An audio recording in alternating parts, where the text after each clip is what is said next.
Taarifa za kwenye mitandao zipo, kila siku zipo, sio tu kwenye msiba huu. Zina ukweli kiasi gani? Sasa hilo ni jambo jingine. Ninyi ni waandishi wa habari, mnajua media yote inakuwa ina utaratibu wa kudhibiti habari zake. Sasa social media, mtu yote anaweza karusha chochote anachotaka kurusha, lakini nyinyi mmekuwa hapa wakati wote. Viongozi wa Chadema wote mnaona hapa, asilimia karibu 80 hapa ni watu wa Chadema. Wanatengwaje wakati wameshirikishwa katika kila hatua? Hakuna mtu yeyote aliyetengwa na hatutamtenga mtu yeyote. Nimesema huu msiba ni wa taifa. Huyu baba alihudumu na watu wengi, miaka yake 95, amepita mbuga nyingi, na kote mwendo wake wa miaka 95 alikuwa anafanya kazi na watu. Sasa leo dakika ya mwisho huwezi kusema sisi ndio special kuliko wengine wote hawana thamani. Si kweli, si kweli. Kwa hiyo hao wanaandika kwenye mitandao, napenda kuamini sio viongozi wa Chadema. Na nitasikitika sana kama kiongozi wa Chadema atatoka na umbea wa kipuuzi kama huo. Tutasikitika sana kama familia. Tunataka tumlaze mzee wetu kwa heshima bila kuleta minyukano ambayo haina msingi katika kumwenzi mzee wetu. Sasa watu wanataka kuchafua msiba huu kwa kutoa taarifa za uongo, ni mambo ya kusikitisha sana. Mimi nasema binafsi, siamini kama kuna kiongozi wote wa Chadema ana ujasiri wa kusimama na kusema kwamba Chadema imetengwa.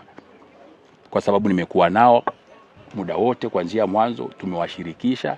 Hakuna kitu wamepangiwa bila wao kuafiki, na viongozi tumekuwa na mazungumzo nao, na hata viongozi wakuu wote tumekuwa na mazungumzo nao. Sasa mtu anayetoka kwenye mtandao anasema Chadema imetengwa, kwa nini wamepewa muda asubuhi? Kuna watakaopata muda asubuhi, kuna watakaopata muda wa usiku, kuna watakaopata muda wa mchana. Kuna makundi mengi. Sasa hatuwezi muda wote tukatenga kwa ajili ya taasisi moja, haiwezekani. Sasa hivi ni mambo ambavyo kwa kweli yanasikitisha sana, lakini sisi tumeshapanga taratibu. Nimesema huu msiba ni wa watu wengi, watu wote. Huu msiba huji hapa kumtenga au kumbagua mtu yote. Na wale ambao walifanya kazi kwa karibu sana na mzee, ikiwemo chama chetu cha Chadema, tunategemea wao ndio wawe mstari wa mbele kuwapokea wageni kuliko hata sisi wenyeji. Ninyi hata mkiwa na sherehe, wale wenyeji wanakuaga pembeni, wanapokea wageni. Sasa wewe unataka wageni mtu anayeandika ni kwamba anataka wageni wasukumwe, wafukuzwe ili wenyeji ndio wawe wenyewe wana shughuli yote. Haiwezekani jamani. Chadema ndio wenye msiba wao. Wako hapa, unaona viongozi wamekaa kule wanapanga, wanapokea viongozi, wanapokea makundi mbalimbali kutoka wakati wote. Tumekuwa nao tangu siku ya kwanza ya msiba. Na tunaamini tutakuwa nao mpaka dakika ya mwisho wa msiba. Huyu anaandika mtandaoni, huenda hata kufika hapa hajawahi kufika. Mambo ya kitoto na kijinga ambayo nisingetamani tu yatupotezee muda kuyajadili katikati ya msiba mzito kama huu. Jeneza lake kwa sababu ni muasisi, atafunikwa kwa heshima kama muasisi ama itatumikaje? Kwa mfano askari anapofariki mara nyingi kuna zile heshima. Sasa jeneza lake linafunikwa na bendera ya chama ama inakuwa? Of course hatuwezi kuacha kufunika jeneza la Mzee Mtei na bendera ya Chadema. Yule ni muasisi man. Kwa kuna nafasi ambako bendera ya Chadema itakuwa kwenye jeneza, lakini bendera haikai masaa yote 24. Ni kwa ajili ya ile itifaki ilivyotengenezwa, lakini kwamba kwamba haitapokewa kwamba Chadema wasifunike jeneza lao.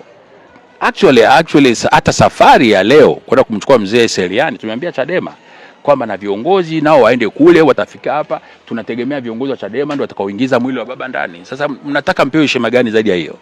Kama bado mnaona kwamba hamjatendewa haki, mnataka mpewe heshima gani zaidi? Kwa hiyo msisikize mambo ya mitandaoni. Mambo ya mitandaoni mingi ni ya kujenga uchonganishi tu, na sisi hatutaki kugombana na mtu yeyote. Tunaheshimu familia, tunaheshimu chama chetu, tunaheshimu waombolezaji wengine wote. Kwenye misiba hakuna mwaliko, ni watu wanaojisikia kutokana na wanavyoguswa na msiba ndio wanavyokuja kwenye msiba. Kwa hata ukiniambia nani atakuja, huenda wengine hata wanaokuja mimi siwajui. Kuna wale official tutawajua, lakini wale ambao wanatukimbilia wote mikono yetu iko kwa mikono miwili, tutawapokea makundi yote.